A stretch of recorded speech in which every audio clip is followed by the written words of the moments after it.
Hello and welcome to another video. Today you find me on a rather grey, drizzly, windy day, making my way to the village of Steeton, where I'm about to embark on my second attempt at passing my Mod 1 motorcycle test at the Steeton DVLA centre. Steeton is like a village that's kind of right up just to the west of Keighley, so I'm on a very familiar road at the moment, heading up over Oxenhope Moor and then down into the valley. My original plan had been to actually drive up into Keighley and then take the B road that kind of runs parallel to the dual carriageway, because as I've said before, I don't like taking Luna on fast dual carriageways because it will not hit 70 and it's a struggle to even really approach 60, so I wouldn't feel safe on there. But the sat-nav has different ideas. It thinks that it's going to take much longer to go on that road. I guess it's 9 in the morning. I'm guessing that road is probably going to be quite busy, maybe with like school traffic and people going to work. So it's instead routed me an interesting sort of very windy country route by the look of it, that's going to take me off towards Haworth, and then it's going to avoid Keighley entirely. I don't know what this road's going to be like. I imagine it's going to be all sorts of up and downs and crazy twists and turns. It didn't look too bad at first glance, looking at on the map at least, but I know from past experience some of these little country roads around here can be quite exciting, so join me on this adventure.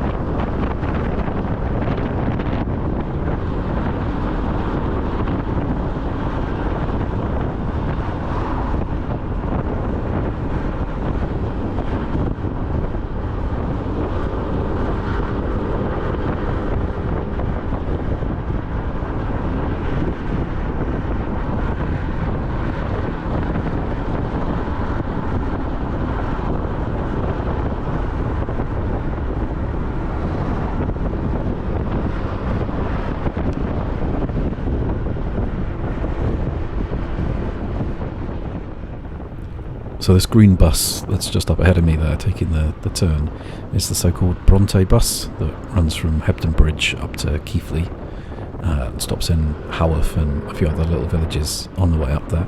So this was kind of my backup option today to get to Steeton, well, to get to Keighley and then to get a train to Steeton if the weather had been so severe that it wouldn't have been safe to drive. Because from where I am, pretty much all the routes up north take you up over very high exposed ground, so as you can imagine, if it's stormy or something, it probably wouldn't be very safe to go on a motorcycle. But thankfully it was just drizzle today and it wasn't too windy. There was a few gusts, but I've certainly felt a lot more buffeted going up over Oxenhope Moor on previous rides than I did today. And the roads are not too bad, so although they were wet, so I was being quite cautious. There was no place where it felt like, it was actually dangerous.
So you may remember from my previous video, this little roundabout, I was going straight on to go to Woodsworth exploring, to go motor camping, but today left towards Haworth.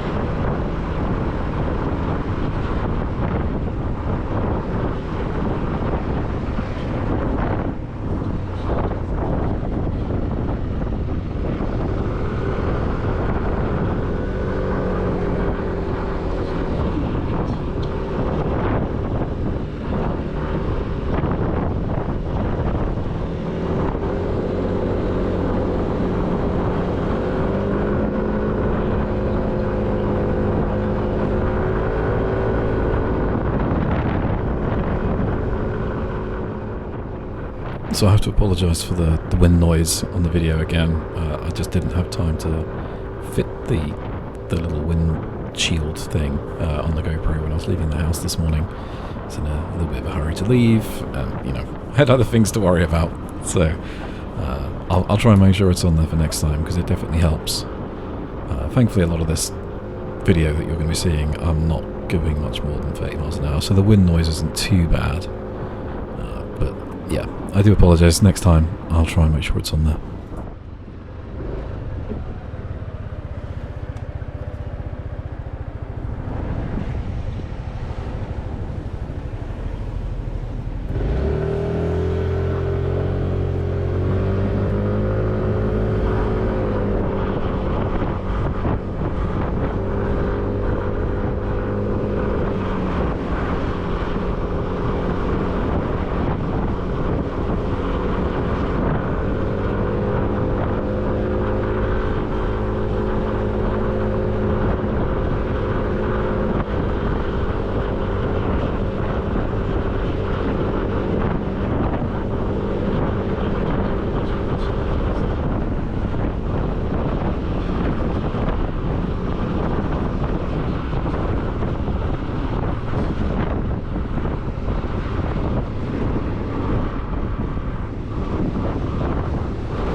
So here we are in Haworth proper.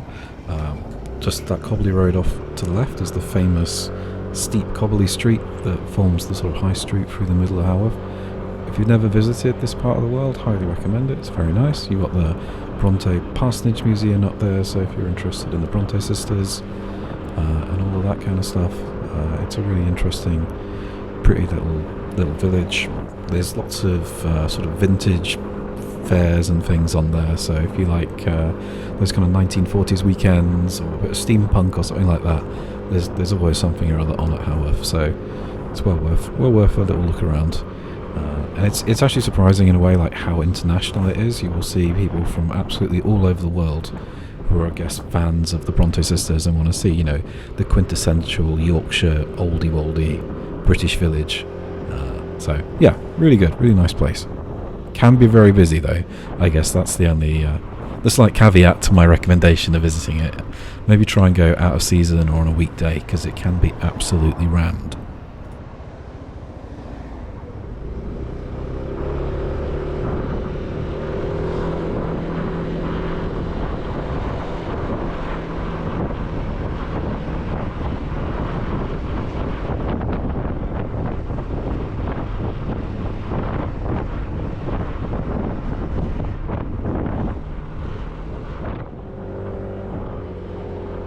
So I've just cut out like 3 or 4 minutes of just riding through fairly boring residential areas. So this is where we're going to get a little bit more exciting now, onto some proper windy country roads.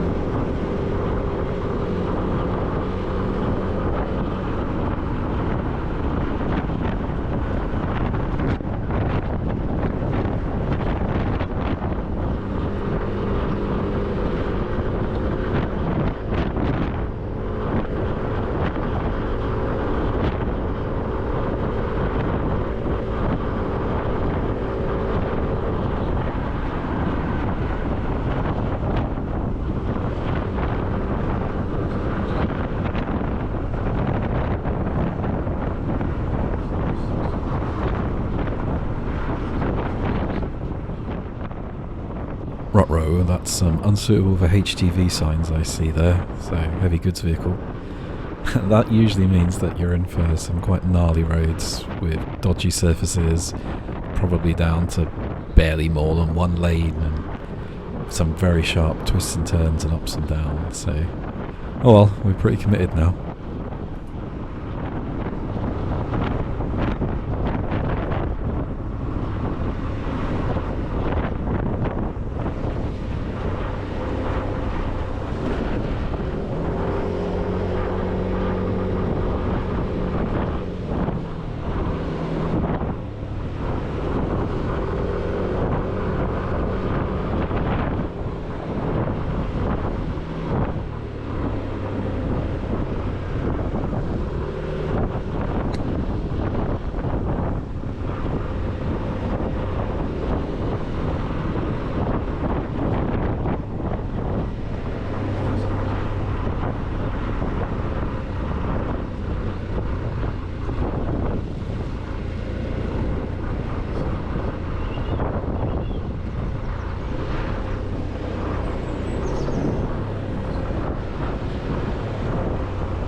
So this road going up here is absolutely bonkers steep. You can really hear the engine struggling, so I've got the throttle really wide open, the variable valve actuation is kicked in, so it's got a good throaty sort of grumble to it.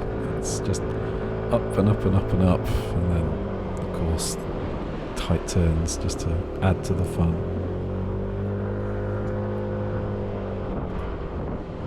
And then a stupidly sharp blind corner. Brilliant! Thankfully nothing was coming the other way, because I had to go well into the other lane to make that turn. That was not nice.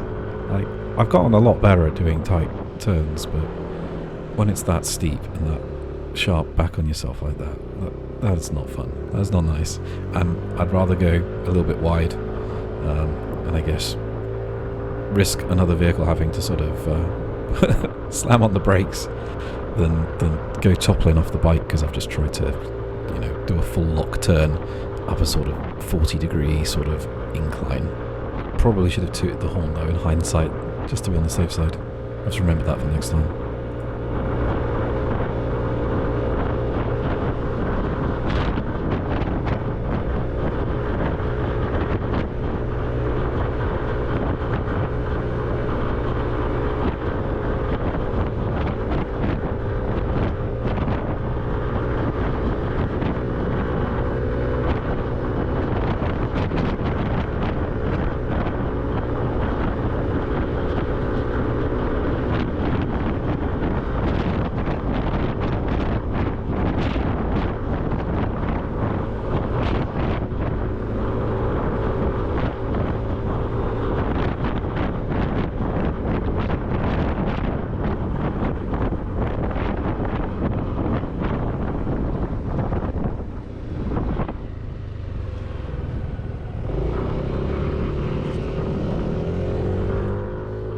So it's proper windy up here, and I'm starting to get a little bit buffeted about, but it's beautiful views. I really hadn't actually expected some of the landscape here to be quite as scenic on this route, so that's been pretty cool.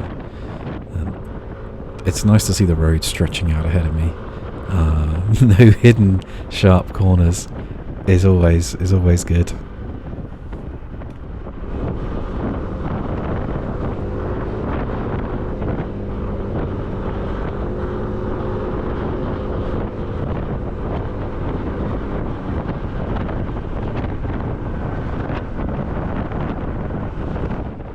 So as the road falls away here, the temptation is obviously to absolutely book it, but because I'm not familiar with this route, and obviously the road is a little bit wet. It's not as bad here as it was, say, going up over the moors earlier in the journey, but the road surface is still a bit of an unknown.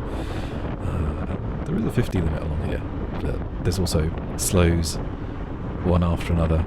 In fact, these humps are getting quite interesting. I feel my stomach kind of lurching up going over some of these. So I imagine if one actually did do these at 50, you'd probably be gaining a little bit of air. I don't think Luna's suspension's up to gaining air, to be honest with you. I think that's probably a recipe for smashing my bike. But yeah, it's cool. And then that wind turbine absolutely buzzing around over there. There's a good old crosswind.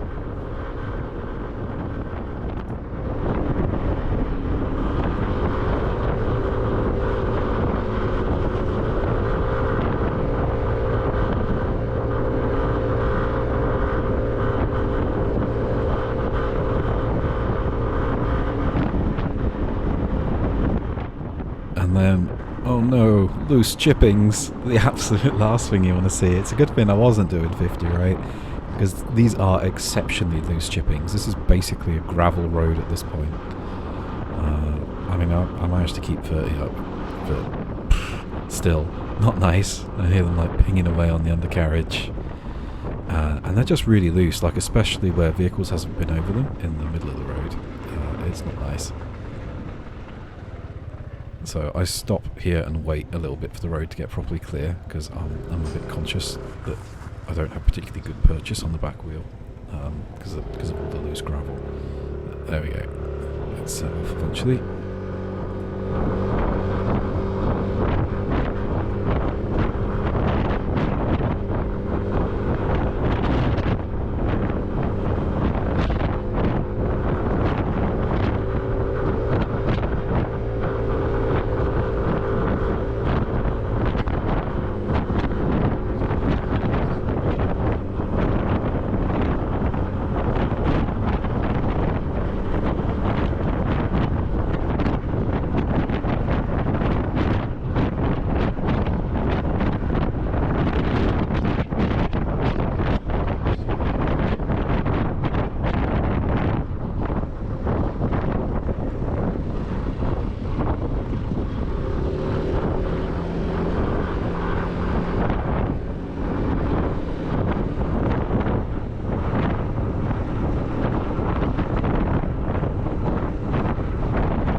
And then the road starts to drop away again, and down and down and down we go.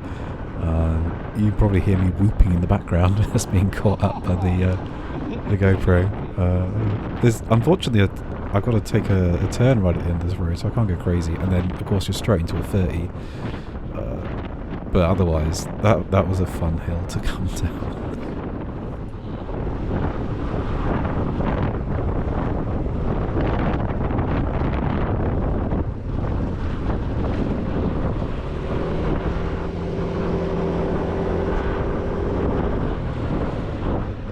This person in their stupidly big car, just right in the middle of the road.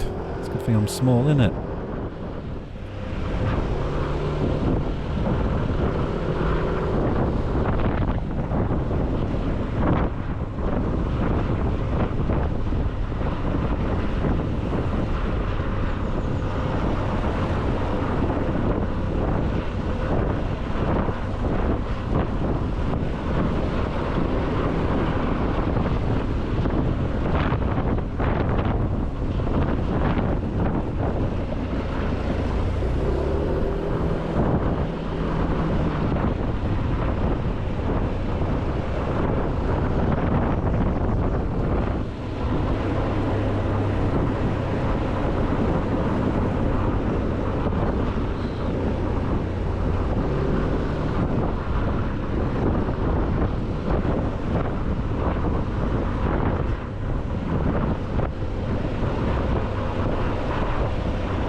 So as we're nearly at our destination, I suppose I should talk a little bit about doing the mod one again.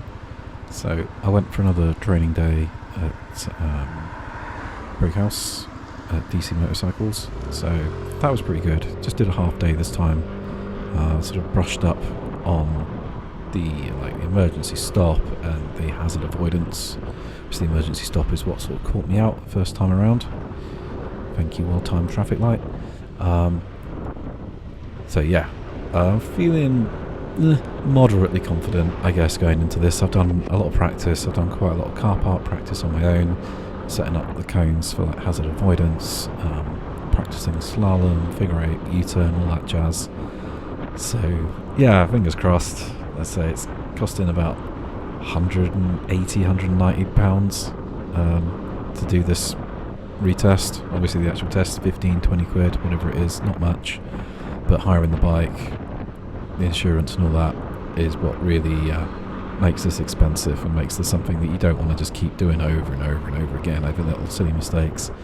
So fingers crossed this is the time, and I will be going home with a Mod 1 certificate.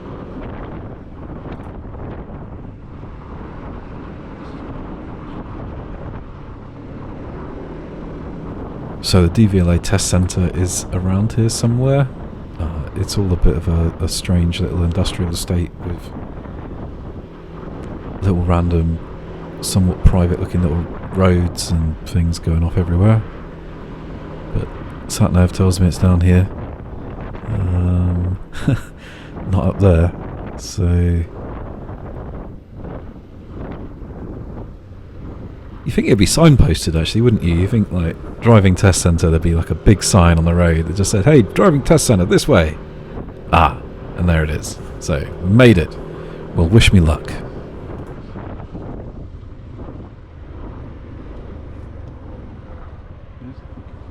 So you catch me now, a little bit later on. I passed. Passed with 0 faults, so I'm absolutely chuffed. The examiner was so much nicer than the one in Wakefield. He was conversational. He put me at ease.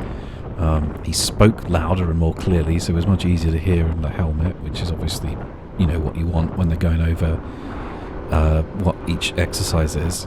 It's a little bit of a funky layout, so it's a left-hand circuit, but because it was quite a long, narrow kind of area that they used for it, some of the things were laid out a little bit differently, like where they had the slalom and the kind of the parking bays that you do the manual handling and stuff in, and then there was kind of a fence down the middle of the area, so you'd sort of go round one way, then you had to kind of loop back round and then back down this fenced off area, which was it was fine, but it was just a little bit different. But yeah, everything went pretty well. So no issues with the slalom. Figure eights were fine. I was a little bit worried on the U-turn. I ended up doing an incredibly tight U-turn. I didn't really mean to, but I did it in what was the equivalent of about two car parking bays, because the actual space is the equivalent of about 3 that you've got to do in it.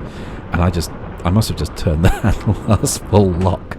But I just put a little bit more power on. Didn't put a foot down, and it was fine. So it was excellent.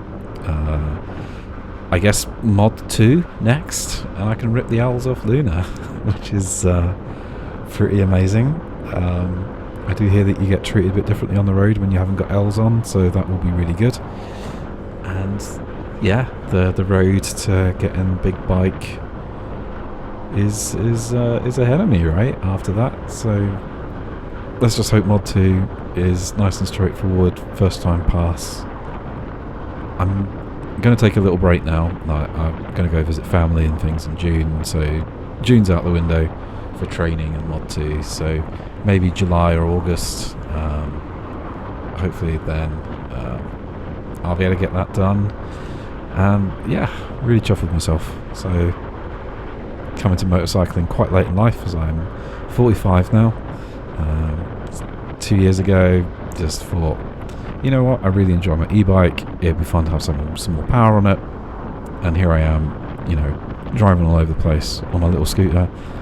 And yeah, it just goes to show, right, if if you're watching this and you're not currently on two wheels, whether you've got a car license or whatever, just challenge yourself. Just give it a go. You might love it.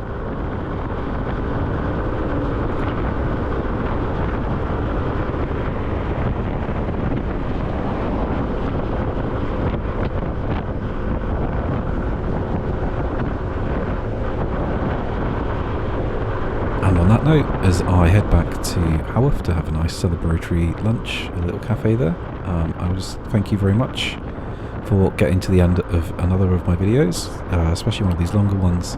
Really appreciate you sticking around. Please, like and subscribe. I'd love to hear your views in the comments. Yeah, until next time, have a great day.